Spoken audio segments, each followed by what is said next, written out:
अनुस्वार मंच से दोस्तों, मैं डॉक्टर संजीव कुमार आपके सामने एक बार फिर प्रस्तुत हूँ एक नए अतिथि के साथ।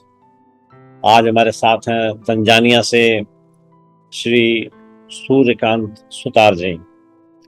सूर्यकांत जी वहाँ एक ग्लास फैक्ट्री में वरिष्ठ प्रबंधक हैं और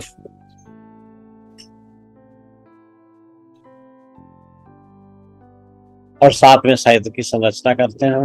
आपकी 3 पुस्तकें आ चुकी हैं, चौथी प्रेस में है और आज हम उनके साहित्यिक यात्रा की पड़ताल करेंगे। स्वागत है सूर्यकांत जी आपका। हम धन्यवाद धन्यवाद। ऊपर आज हम आपसे आपकी साहित्यिक यात्रा की बात करेंगे और पहले प्रश्न के साथ कि साहित्यिक यात्रा आपकी या लेखन का कार्य जो है आपका, ये कब और कैसे प्रारंभ हुआ, किसकी प्रेरणा थी? ये तो लेखन में रुचि स्कूल से और कॉलेज के समय से ही थी, परंतु इतना इतना रुचि इतना घनिष्ठता से उसके साथ में तालमेल नहीं था। लेकिन अभी पिछले कुछ 8-9 सालों से अच्छा उसके साथ में संबंध आया है और लिखने लगा हूँ। स्कूल के समय में एक जो रामायण का एक जब भाग था, जो श्री राम जब से वनवास जाने की तैयारी करते हैं, तब उनके साथ में माता सीता और लक्ष्मण जब जाने की तैयारी करते हैं, तब उस प्रसंग पे एक छोटा सा नाटक लिखने की कोशिश की थी। अरे वाह! जो जो प्रसंग गंभीर था, लेकिन वो जब प्रदर्शित किया, जब प्रस्तुत किया, तो वो हास्य में बदल गया। तो और फिर उसके बाद में 8-9 साल पहले जब मेरे मेरे जो स्कूल के दोस्तों से रीयूनियन होता है आजकल जैसे, तो उस टाइम पे मुलाकात हुई, तब उन्होंने वो याद दिलाया और बोला, तू लिखता था, तू लिखना बंद कर दिया? मैं बोला हाँ यार। बोले अच्छा लिखता था, कोशिश तो कर। उस टाइम पे तो ठीक है, लेकिन अब तो शायद तेरी कलम शायद अच्छे सुधर जाए। हाँ, फिर नए इंडिया अनुभव के साथ में। नए अनुभव के साथ में, और फिर जब तंजानिया वापस आया, तो फिर उसके बाद में एक दिन बैठ के लिखना शुरू किया। और सही में मैंने जाना कि साहित्य में एक ऐसी शक्ति है जिससे मानवीय समानता, विश्व बंधुत्व और सद्भाव के साथ हास्य के आदमी के जीवन के ऊपर उठाने की मदद करती है। तो और मेरे हमेशा फिर मैंने पढ़ना शुरू किया। लिखने से पहले तो मैंने पढ़ना शुरू किया। मैंने व्यंग्य लेखन के आदरणीय श्री शरद जोशी को पढ़ा, शंकर परसाई जी को पढ़ा। वो मेरे हमेशा प्रेरणादायी रहे। और कविताओं में, गीत लोक गजलों में मैं दुष्यंत कुमार जी से बहुत ही प्रभावित हूँ, बहुत ही प्रभावित हूँ। तो पहली रचना आपकी कब प्रकाशित हुई और वो क्या थी रचना? गीत था या व्यंग था? पहली रचना प्रकाशित नहीं हुई थी, बट पहली रचना जब लिखी गई थी वो सिर्फ 5 लाइन की थी। जो कुछ ऐसे ही शाम को बीच के किनारे जब गए थे फैमिली के साथ में, तो ऐसी दिन 5 लाइनें आई, और उसके बाद में वो फिर घर आके उतारी, और फिर वो जब फर्स्ट टाइम दोस्तों को सुनाई और कुछ जगह पे डाली, तो सबने कहा अरे वाह, बहुत अच्छा लिखा है, बहुत अच्छा लिखा है। और फिर वो हिसाब से आगे हुई है। फिर वो मैंने मैंने अपनी वो पहली रचना इंडिया नेट बुक से प्रकाशित हुई मेरी कविता संग्रह है, उसमें वो मैंने रचना डाली हुई है। जी, जो 5 लाइन की जो रचना है। बहुत सुंदर। तो जानना चाहेंगे सब लोग कि आप गीत लिख रहे हैं, गद्य लिख रहे हैं, तो कौन कौन सी विधा पे आपने आजमाइश की है? मैंने मैंने गीत, गजल, लेख भी लिखे हैं। उसके बाद कहानी, अभी एक कहानी लिख रहा हूँ। एक सस्पेंस कहानी चल रही है, अभी उसके लास्ट पड़ाव पे हूँ। जी। अच्छी कहानी बनी है वो।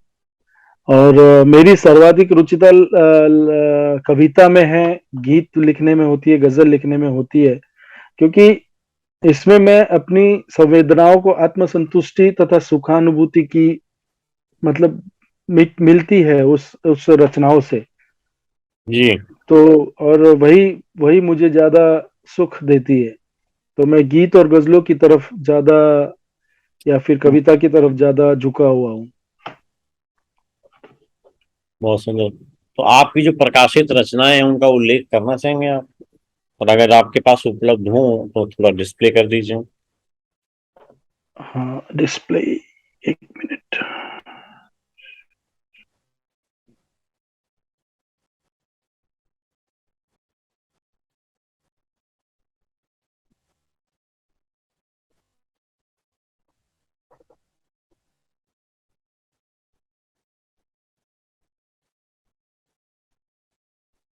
शेयर करता हूँ, वो जो मेरी फाइल जो थी,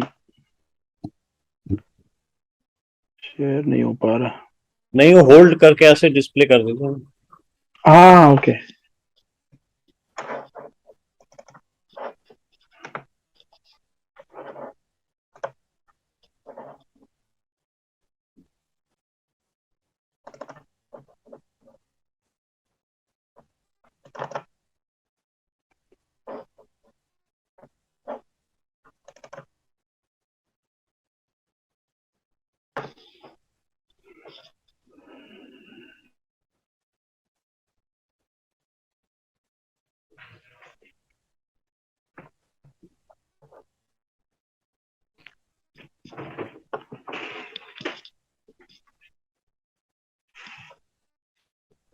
लैपटॉप आज बहुत ही स्लो चल रहा है। कर चुके हैं। तो किसको सबसे रुचिकर मानते हैं, या क्या किस विधा को आप सर्वश्रेष्ठ का दर्जा देना चाहेंगे आपके दृष्टिकोण से?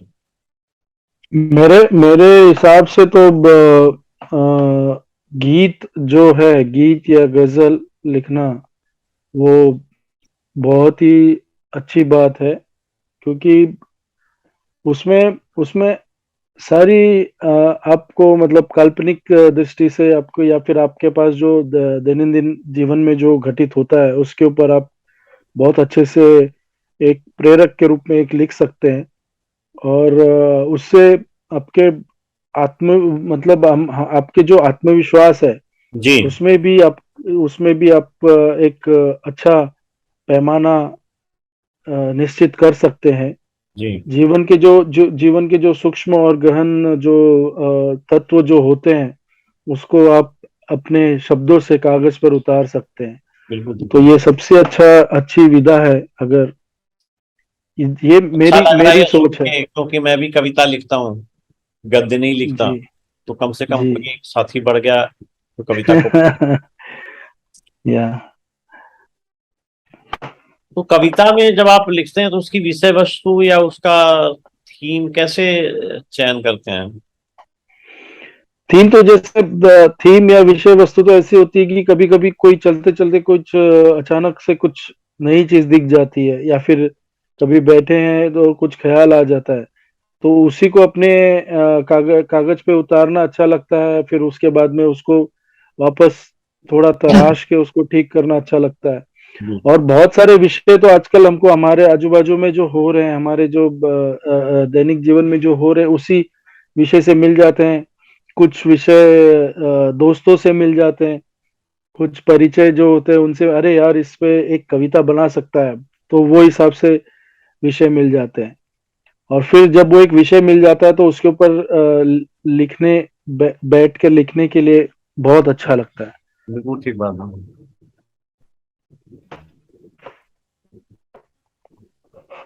आपको सबसे प्रिय कविता कौन सी है, और क्या आप उसे सुनाना चाहेंगे? मेरी सबसे प्रिय कविता,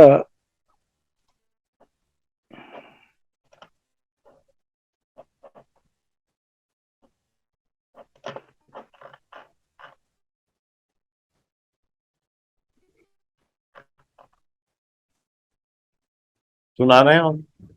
हाँ जी, हाँ जी, मैं अभी अभी आपको सुना रहा हूँ। नो नो डिफिकल्टी, आराम आराम से कर लें।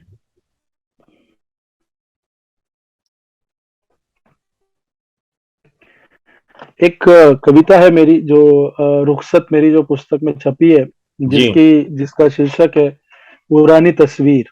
हाँ। कल तुम्हारी पुरानी तस्वीर मिल गई,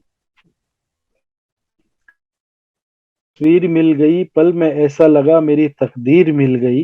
वाह। जो आंसू बहने लगे, इश्क के किवाड़ों की जंजीर मिल गई। कल तुम्हारी पुरानी एक तस्वीर मिल गई, पल में ऐसा लगा मेरी तकदीर मिल गई, आंख से आंसू जो बहने लगे,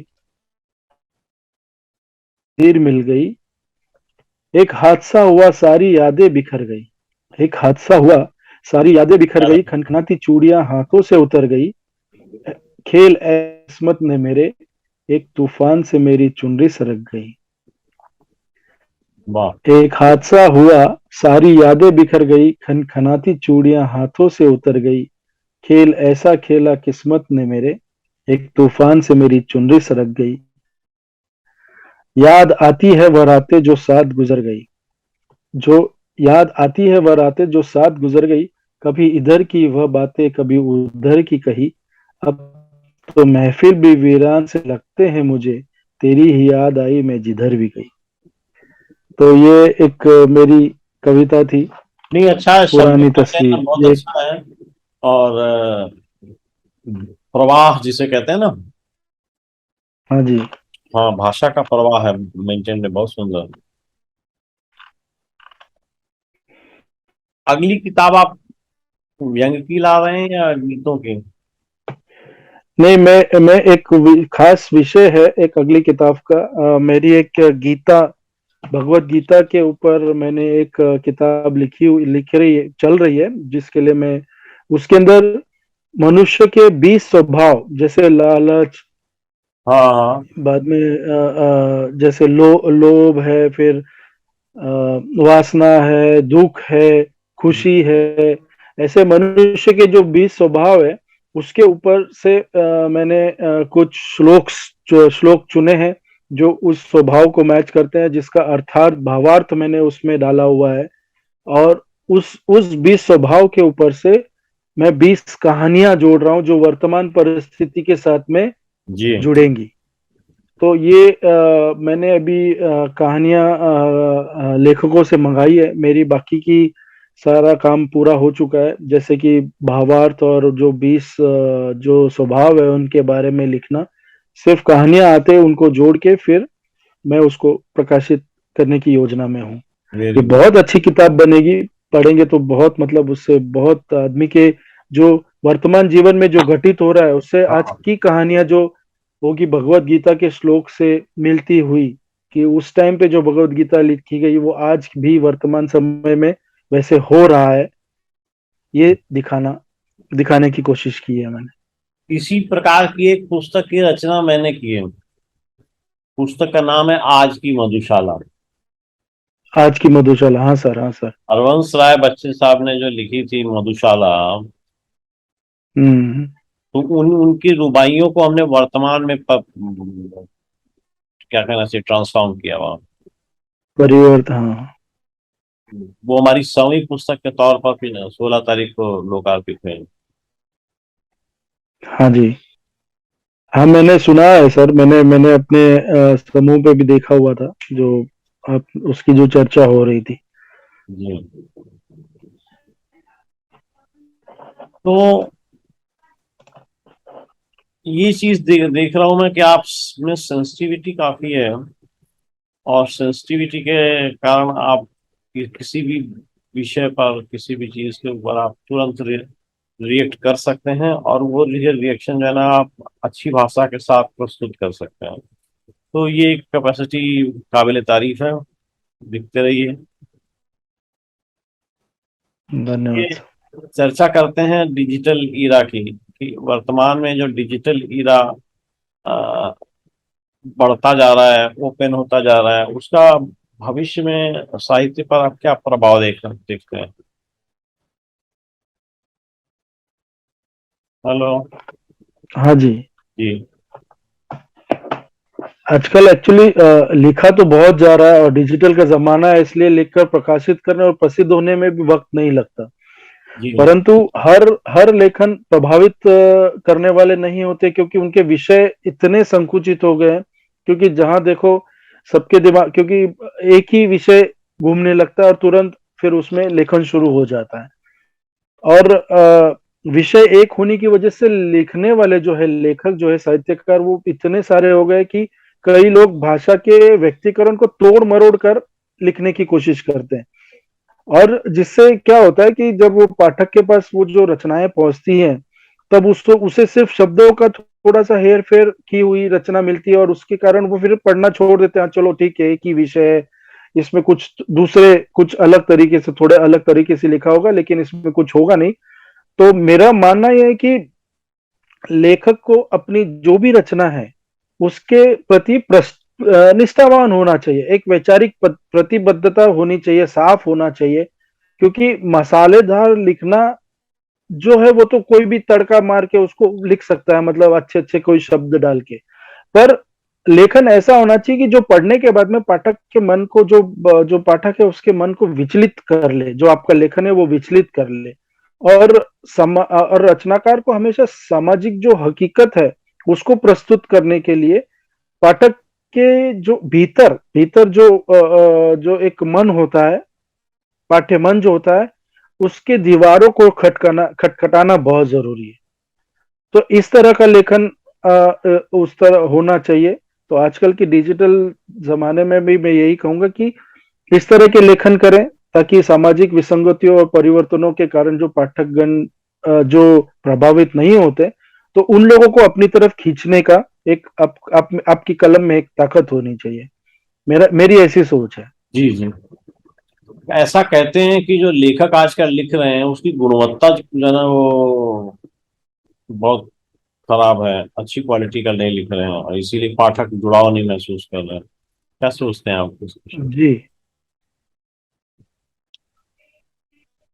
जी, सही बात है। क्योंकि अभी आजकल का जो डिजिटल युग है उसमें सबसे महत्वपूर्ण भूमिका जो है पत्रकारिता निभा रही है, पत्रिकाएं या पत्रकारिता निभा रही है। जी जिससे आप घर बैठे, आप आपके हाथों में वो जो रचना है वो आपके सामने मिल जाती है।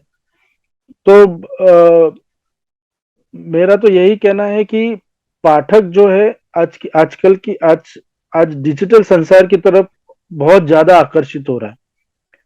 80%, 80% युवा पीढ़ी जो है वो बुक खरीद के नहीं पढ़ती, वो जब मोबाइल में जब डाउनलोड कर लेती है और तुरंत चलते चलते या कहीं फ्री समय है उस टाइम पे पढ़ लेती है।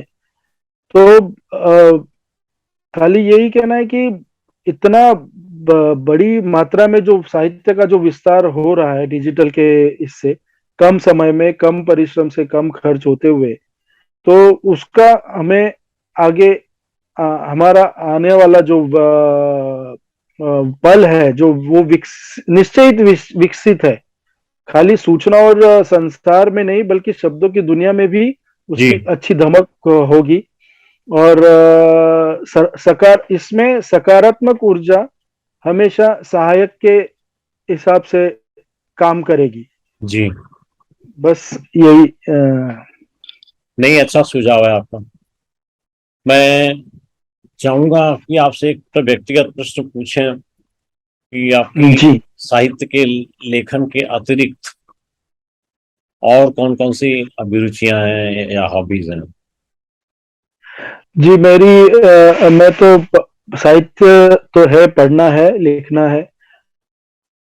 मुझे खाना बनाना बहुत अच्छा लगता है। जब भी मुझे घर पे है वो जनरली मैं भाभी जी संडे के खुद वक्त मैं खाना खा हाँ जी, वो इंतजार करते रहते कि कब संडे आए और कब मैं किचन में आऊं। अब मैं अभी यहाँ पे आया हूँ, तो मेरी अब यहाँ पे तो क्या ना, हमको पहले को खुद करना पड़ता है, तो जी मेरी को तो ये आदत थी नहीं। जब मैं आया तब उसने कि पापा आप जब आओ मेरे को ये खिलाना, वड़ा पाव है या फिर कुछ उसको पनीर की सब्जी अच्छी लगती है तो वो बना के। खाना बनाने में बहुत रुचि है, बहुत सुंदर। और चाव से मैं बहुत इंटरेस्ट से बना रहा हूँ खाना। तो साहित्य के अलावा यही एक है। और मुझे मुझे म्यूजिक सुनना, डांस करना बहुत अच्छा लगता है। जहां पे भी म्यूजिक शुरू होता है तो मैं अपने आप को रोक नहीं पाता हूँ। मुझे डांस करना बहुत अच्छा लगता है, कैसा भी हो, कोई हंसे नहीं हंसे मुझे उससे नहीं, कोई उससे फर्क क्या नहीं मतलब? पड़ता। मैं अपनी मस्ती में रहता हूँ, बस वही अपनी सब है। मस्ती में रहना चाहिए। और हाँ जी। दूसरे क्या कहते हैं, उस चीज को सुनना इसलिए जरूरी हो जाता है कि शायद उसमें कोई ऐसी चीज हो जो आपको प्रेरित करे कि आप सुधार कर हाँ दें। जी। इससे ज्यादा उस चक्कर में नहीं पड़ना चाहिए। खैर, आखिरी प्रश्न की मुझे तरफ। मुझे घूमना फिरना भी बहुत पसंद है। मतलब मैं बहुत नई नई जगहों को, नए नए एक्सप्लोर लोगों करना। से मिलना, हाँ, एक्सप्लोर करना मुझे बहुत अच्छा लगता है। कोई भी एक पुरानी कोई चीज देख ले तो मैं उधर 10-15 मिनट तक तो आराम से खड़े रह के सिर्फ उस चीज को देखता रह सकता हूँ। मतलब जी। अपने आप से उसकी ये छानबीन शुरू कर सकता हूँ, ऐसा दिमाग चलता रहता है। यात्रा संस्मरण नहीं लिखे आपने? हाँ, लिखी है, दो चार लिखी है। मैं अभी थोड़ा रुका हूँ कि एक बुक जितनी प्रकाशित करने जैसी हो जाए तो मैं उसको आगे बढ़ाऊं। ठीक। तो आपसे अंतिम प्रश्न के तौर पर मैं अनुरोध करूंगा कि उदीयमान लेखकों को आप क्या संदेश देना चाहेंगे अपने अनुभव के आधार पर? सबसे पहली बात तो है, आजकल आप देखिए कि बहुत सारे साहित्य के क्षेत्र में उदीयमान लेखक साहित्यकार सामने आ रहे हैं, और मैं भी उसी में से एक हूँ, मैं कोई ये नहीं हूँ। और हमारे देश में भाषाएं इतनी है, भाषाएं जो भी हो, साहित्य मानवता के उत्कर्ष का रास्ता खोलने वाली होनी चाहिए, जो अपनी लेखनी द्वारा मानव मंगल, जो प्रकाश कृतियां जो है वो हाँ। स्थापित होनी चाहिए। देश की संस्कृति और एकता को मजबूत करने वाले लेखन होने चाहिए, मेरा ऐसा मानना है। जो आजकल के लेखक है, जो उनको मैं यही संदेश देना चाहूंगा कि ये संस्कृति, देश की संस्कृति और संस्कृति को जितने ज्यादा लोगों तक आप फैलाएं उतना जी। बहुत अच्छी बात है। और सबसे पहली बात तो जो भी आप रचना लिखें उसमें तो एक उसका जो मूल है वो सौहार्दपूर्ण होना चाहिए, एक व्यक्तित्व मतलब से जुड़ा हुआ होना चाहिए, ताकि पढ़े तो उसमें अपने आप की खुद की फीलिंग्स उसमें नजर आए कि ठीक है। यस, उसमें जो यस, व्यक्तित्व है वो लेखक का व्यक्तित्व उजागर होता हो। हाँ, हाँ जी। और सिर्फ लिखना, सिर्फ लिखते रहना और वो वही काम नहीं होना चाहिए, लिखा और छपा, लेकिन उसके उस लेखन के पीछे एक मूल उद्देश्य, एक तत्व होना चाहिए जो जी। जो आप पाठक जो है वो भी आपको पसंद करना शुरू कर रहे। वरना तो ऐसे ही लिखे हुए कितने सारे ऐसे ही पड़े रह जाते हैं, कोई उसको ये नहीं करता। और नई विधायक के बारे में अगर मैं कहना चाहूंगा तो मैं ये कहता हूं कि हमेशा हाथ और अपने मन की गहराइयों में जो आपको संतोष प्रदान करे, जो आपको सुख दे कि हाँ ये लिखने से आपको एक मन की शांति मिली है, वही लिखें। सिर्फ लिखना है इसलिए नहीं लिखें आपकी, ताकि आप आपके साथ में पाठक लोगों को भी जुड़ जो, सके। हाँ, जुड़ सके। बहुत बहुत धन्यवाद। हमें बड़ा अच्छा लग रहा है ये कहते हुए कि जो आपके साथ परिचर्चा हुई उसमें बहुत सारी नई बातें उजागर हुई, और आपने अच्छे सुझाव दिए नवोदित रचनाकारों के लिए। आप इतने कम समय में आपने हमारे आमंत्रण को स्वीकार कर लिया और पटल पर आ गए, उसके लिए भी आपको बहुत बहुत धन्यवाद। और धन्यवाद उम्मीद सर, रहेगा, आपका भी बहुत बहुत धन्यवाद। ये कामना रहेगी कि फिर किसी अवसर पर अगर कोई परिचर्चा होती है तो आप हमारे को साथ शामिल होंगे और संपर्क सूत्र बना जी सर। रहेगा। इन्हीं शब्दों के साथ आपको धन्यवाद और